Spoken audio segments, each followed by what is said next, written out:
Folks, Joe Conzi here. Welcome to the fourth episode of Couple of Joes. I'm joined by my counterpart, my co-host, my tag team partner, the one, the only, Producer Burrs. Producer Burrs, it's our fourth episode, and we can only say the one thing that I've been saying this whole week. I'd like to thank the good Lord for making me a member of Trainwreck Sports, our fourth episode, in honor of Lou Gehrig. But before we dive in with our special guest, let's kick it over to you for our sponsorship. Oh, you got to shout out the beautiful sponsors at Outlet Liquor. What's your outlet? It's a place to buy a case. Place to buy a case, and we went to Outlet Liquor, and we got us a nice bottle of what we're holding today. It's Ghost Tequila. It's Blanco. It's spicy. It's got a nice back end to it. And who we have today is Chris Moran from the lovely Ghost Tequila. Chris, how are you doing today? Doing well, guys. Thanks for having me on.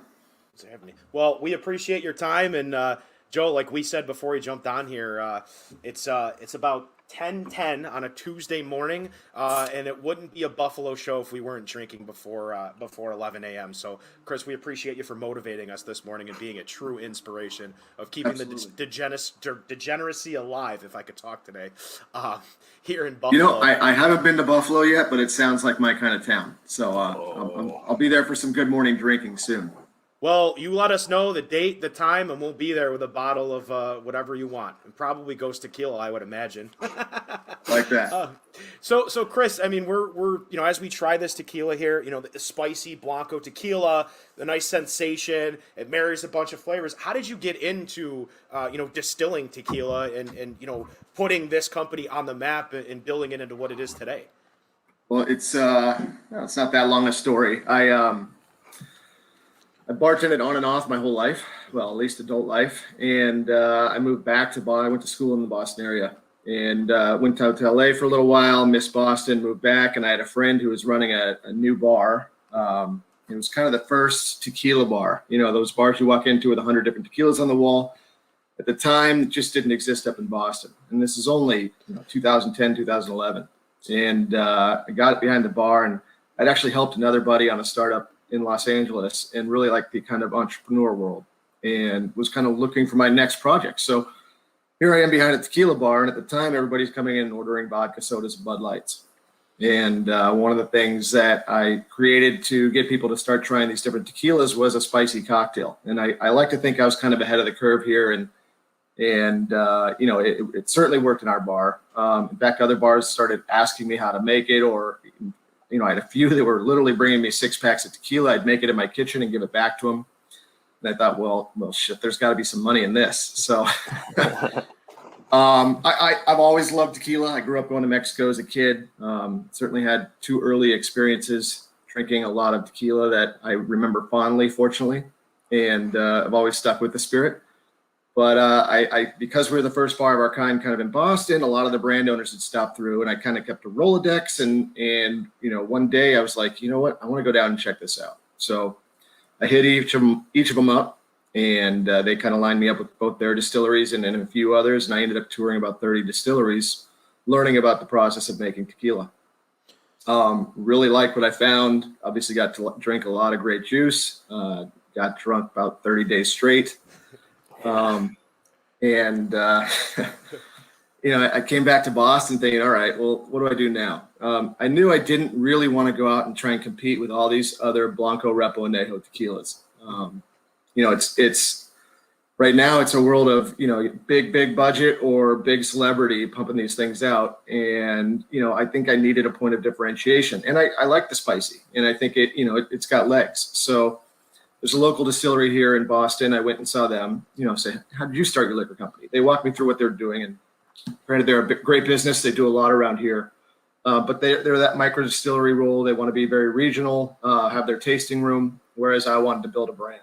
But their head distiller has a PhD in chemistry. And we started talking about this. And I literally was buying, tequila off the shelf and saying, how do we make this spicy consistently? And we tried everything. I've done everything you can possibly do wrong with any kind of pepper you can imagine. We finally settled on ghost pepper, not because we wanted to kill anybody, because it's so damn hot. You can use a tiny bit of the capsaicin inside to get that spice level without affecting the flavor. And what was important to me was to taste like a tequila. And I think that you guys have tasted it now. You know, like it tastes like a nice tequila, and it's got more of a sensation of spicy. And I'm not, I hate the term flavored spirits. I never use them. I always like to make stuff on my own. And I think spicy is different, though, in that it's really hard to control. It's never going to be consistent if you're using fresh ingredients. And, we're able to take those fresh ingredients in mass scale, create a tincture, and make it consistent every time. And so now you've got a great tasting tequila, a spicy sensation. And fortunately for us, spicy has gotten hotter and hotter, and tequila is growing off the charts. So we fit a nice niche that is not so little anymore, and we're growing quickly with it.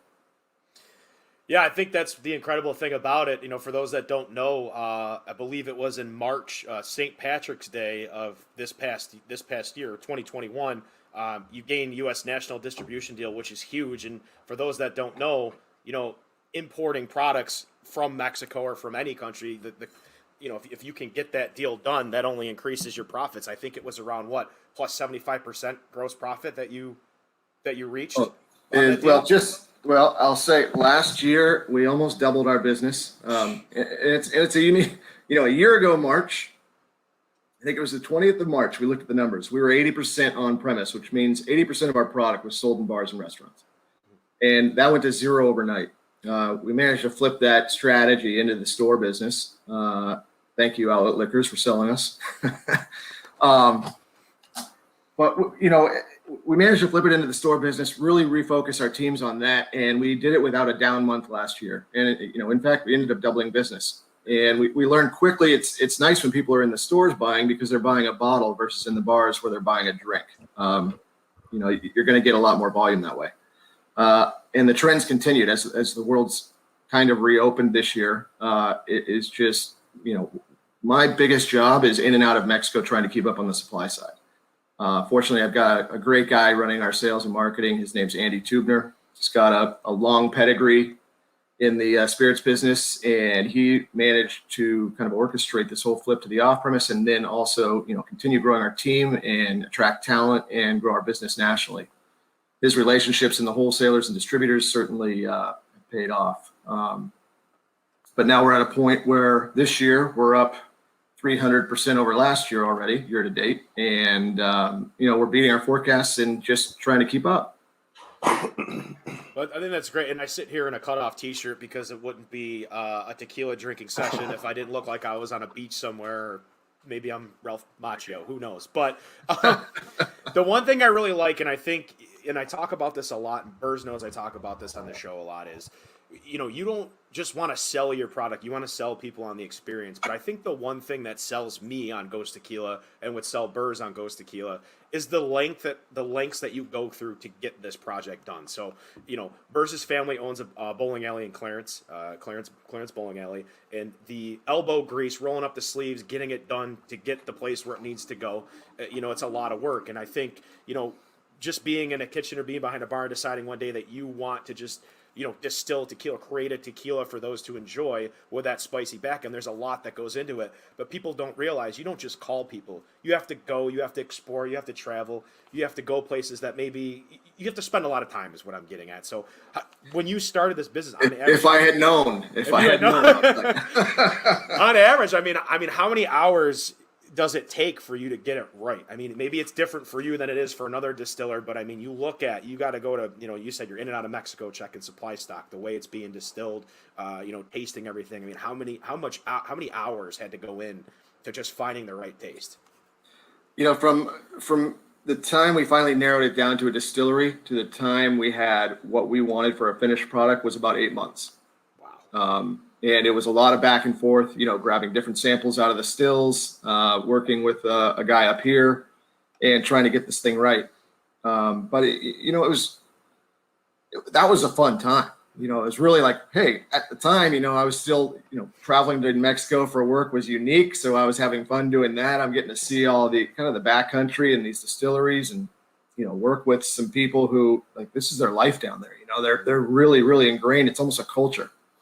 And that was a lot of fun. And obviously we were getting to try a lot of tequila because we're trying to get it right. And so, we're working with peppers, we tried everything from jalapenos and habaneros. I think we tried Scotch bonnets, and the Ghost ended up being the best. But there were a lot of mishaps there, rubs the eyes or something else, and and you end up burning, and it's I will say the eyes are the worst, man. I've got some bad stuff in my eyes doing this, but that part was really a lot of fun. And then from there it was okay. Now we've got a product. You got to figure out all the legal and logistics. We work with an importer who handles a lot of that for us. But you're still working through brand registrations and importing permits and the TTB. You need your colas, your label approvals, and you learn. Like starting any business, it's kind of oh shit, what's the next problem I got to solve? What's the next one? And you just kind of work your way through it. And then finally, about a year and a half later, we're launching a product, and it was essentially me with a backpack in my neighborhood, going bar to bar, saying, "Please try this tequila." And it's sometimes it's hard to appreciate the time that's gone by and where we've come, but looking back, it's a fun story. We like to call this, born in a bar, not a boardroom, and kind of that on the ground struggle that we've gone through that is part of what's in that bottle. And I will say 90% of it has been the best time of my life. The other 10 has been some ups and downs, but it's a good time. And you know what? I was just going to say it's a lot like how Trainwreck started. It was Degenerate Al and I. We started this, I think now it's about 5 years ago, and the slow grind of first getting the first order of T-shirts, and we got them in our trunk of the car, going by $20, selling it out. Now we got your own website, and you see that whole slow grind and process, and it's that journey of getting you to where you're at. And you look back, you reminisce, and you appreciate the product you have, and even growing it even more. And I feel that in your story here, and my God, this is a beautiful product. I'll tell you that. My God. You got to understand, Chris, I don't like tequila. Tequila makes me aggressive. It makes me sick. But I will tell you this, because there is a silver lining and everything.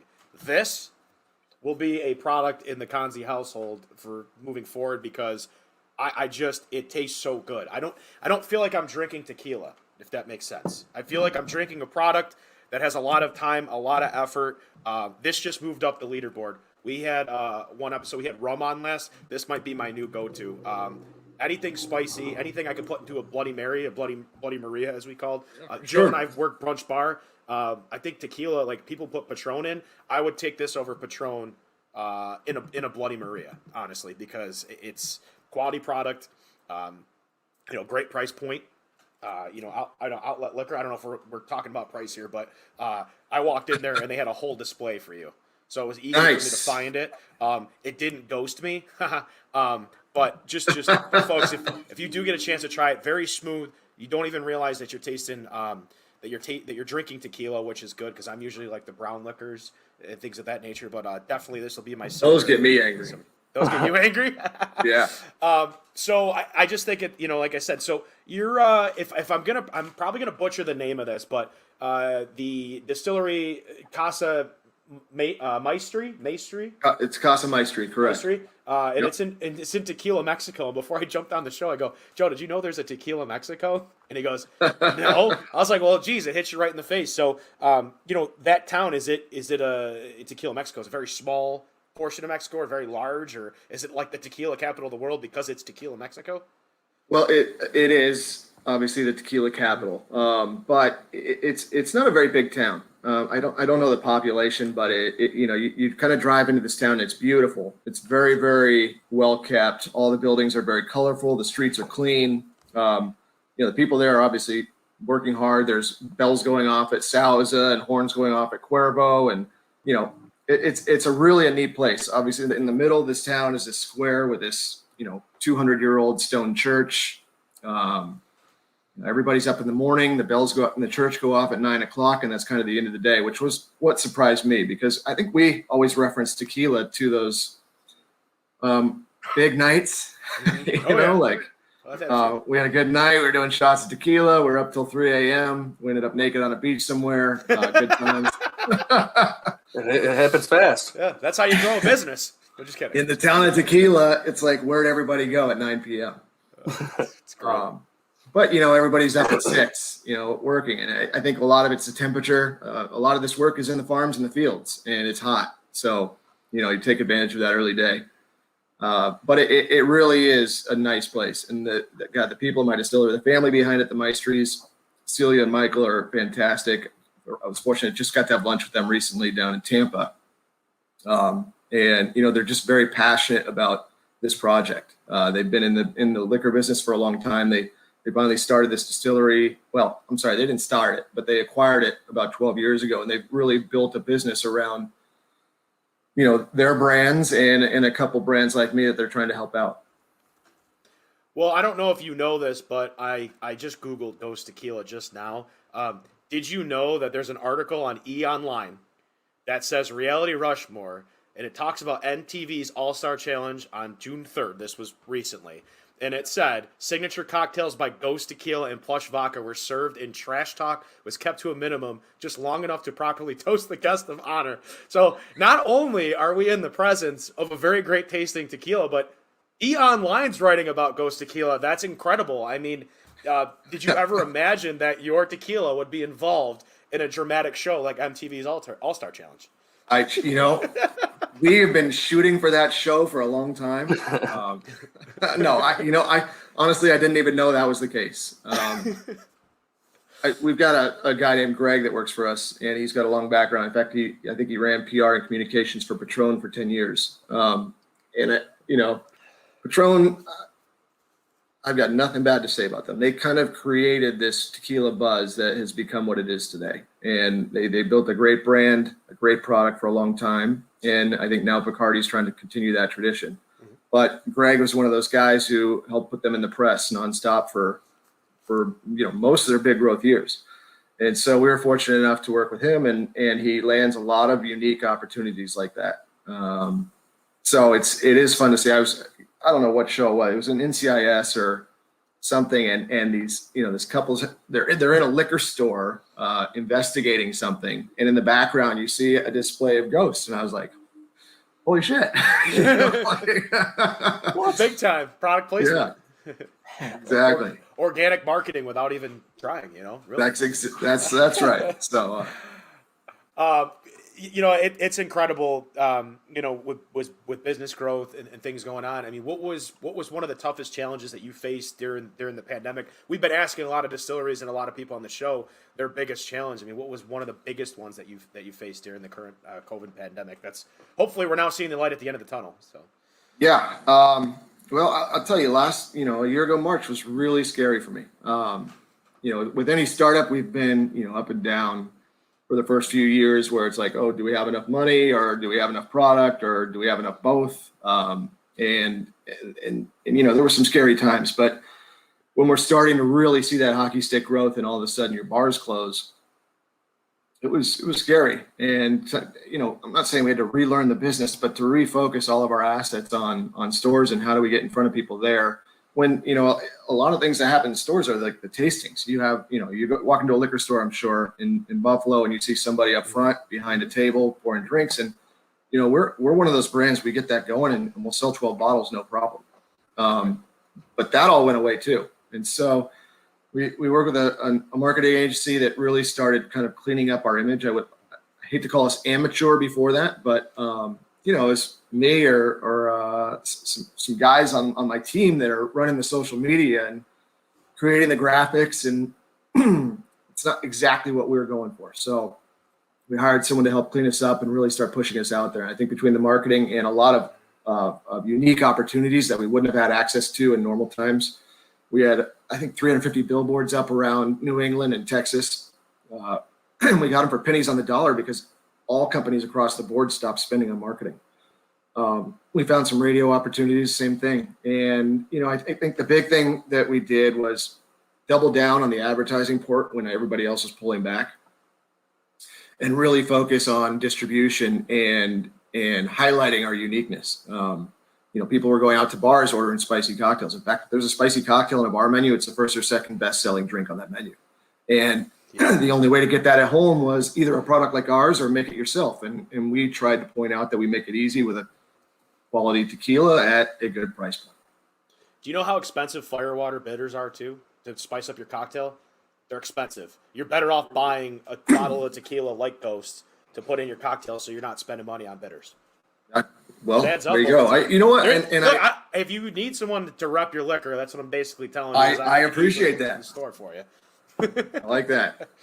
I like that. But, I still can't get over. I mean, yes, this is phenomenal for the Bloody Marias, the Bloody Marys, all that shenanigans. But God knows, I like a lot of my spirits straight up. Neat. Maybe not. I'll rock sometimes. An ice cube for health, just to be safe. But There you go.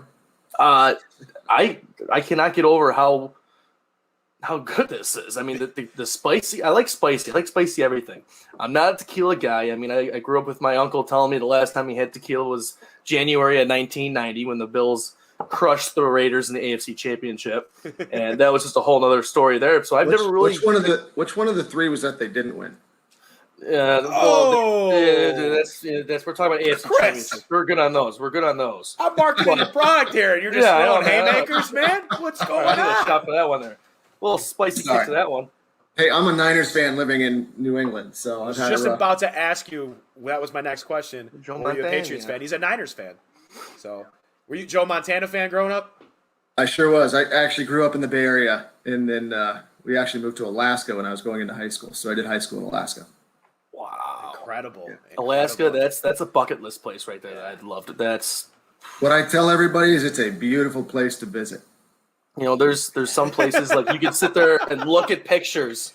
You can look at pictures, but this doesn't do you justice. Like that's a place I feel like you just need to be there in the flesh and right in person and see this stuff. It's just a friend told me that she had gone out to Alaska to visit her family, and they had been gardening like all day, and she just like kept gardening, and they were like, hey, and they started at like 7 at night because it was bright out, and it was like 2:00 in the morning. They're like, you gonna go to bed? And she's like, it's still light out. They're like, yeah, it's like light out. What's it like for like 15 hours in the summertime? Yeah. Oh my God, it's more. It's like in 20, isn't Anchorage. it? In Anchorage, you're 300 miles south of the Arctic Circle. The Arctic Circle is a spot on the globe where on the solstice the sun won't set. And then north of there, you've got days and days of the sun just doing laps around the sky. But in Anchorage, you've got, coming up on the 21st, it'll be light at 4 and dark at 1:30 in the morning. So 20 hours. You gonna go try to sell Ghost Tequila out in Alaska during that day? Oh, absolutely. In fact, the distributor wants it up there. I just got to find time to get up there and knock down some meetings. Could you imagine just drinking tequila from like 4:30 or however long, just for like that long all day? I mean, Where do you think I learned to drink? yeah. I love this. So the nice thing about up there in the summer is like you get done with your day of work and you've got a whole nother day to play. And then, you just need less sleep. It's light all the time. So no sleep. That's actually a good thing. You talked about traveling to Mexico growing up. Was that just like family vacations? Did you have family there or? No, my family, they ended up getting a timeshare in Puerto Vallarta, and we spent 2 or 3 weeks a year down there. And then, when I had time on my own, because I enjoyed it, I went down there as well. So I, certainly now I spend at least a week a month down there, but I've always enjoyed my time in Mexico. In addition to your perfectly spicy Ghost Tequila, is there, you go to Outlet Liquor, I've seen the display, but for those that may not have an Outlet Liquor next door to them, they might be in Rochester, they might be somewhere else in nationally. What are some other products that you should look out for from Ghost Tequila that you have, or that moving down the road people should take a look at? I had an interesting meeting once. I don't know how I got this. Someone introduced me and they said there was a party going on down in Austin. And I had the opportunity to sit and talk with Tito for about 15 minutes. Tell him what I'm doing. And he's like, you know what? I like it. Every now and then I go back through my business plan I wrote back in the early 90s. And I flip through all these different pages of flavors. He's like, I'm way down on flavors. But I'll tell you what, I'm way up on cases. And, I think that's kind of our model as well. We want to keep it simple. Our point of differentiation is the spicy. I don't want to try, I don't want to come up with like this one's spicy plus this is something else. We really want to just have people associate ghost and spicy, so that if someone's ordering a spicy marg, they call it a ghost marg or a ghost bloody, or if they're drinking on the rocks, they know that the only thing they're going to get spicy on the rocks is a spicy glass of ghost. I like that. Yeah. I really do like that. Keep it simple, and I think distributors like that too. There's a lot of brands out there that come to a distributor and they're like, hey, we want to do this many cases, and we've got 50 different SKUs. If you include all the sizes and flavors and everything else, and keeping that organized is a mess. And for us to bring this one product to a distributor and say, hey, look, this is all we need to get out there, they like it. Mm-hmm.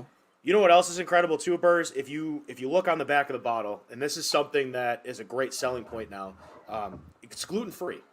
Gluten-free is huge, and you brought up Tito from Tito's Vodka. Huge shout out. But when he put gluten-free on the bottle, I think that's huge. I think that's something people look for now, and it skyrockets. So Ghost Tequila is gluten-free. You can get this on the shelf at Outlet Liquor. Follow them at Ghost Tequila on Instagram. I'm telling you, Burrs, we're gonna have, this is gonna be trouble for us, man. Like, I don't know how to feel right now, but I will say the name's simple, the taste is great, it's very intricate. I'm in love with it. Like I said, you won me over, Chris. I don't, we'll have to hit you. We might have to go to Mexico with you. I'm down. I love having guests join me. It's a lot more fun. Burrs, you think Gabe would let you go to Mexico for couple days? Gabe, if you're listening, I'm taking Burrs to Mexico for a few days. Well, you gotta pick your battles. It's just, you start with maybe let's go to a nice dinner, and then we'll work our way across some out of state boundary lines. I barely crossed Transit Road. We'll tell her that we'll bring her back some Ghost Tequila right from the distillery. So I probably had about 4, not glasses, but 4 taste tests of this, and I'm feeling some type of way. Burrs, do you have anything else today? Because I feel like... It's Tuesday. It's 10 a.m., 10:30 or so. This is a hell of an appetizer for Taco Tuesday. And you know what? I think I'm going to get some taste tests when I go around having some tacos later. I got some branding to show. this is some good shit here. Pardon my French. Mexican, I don't know.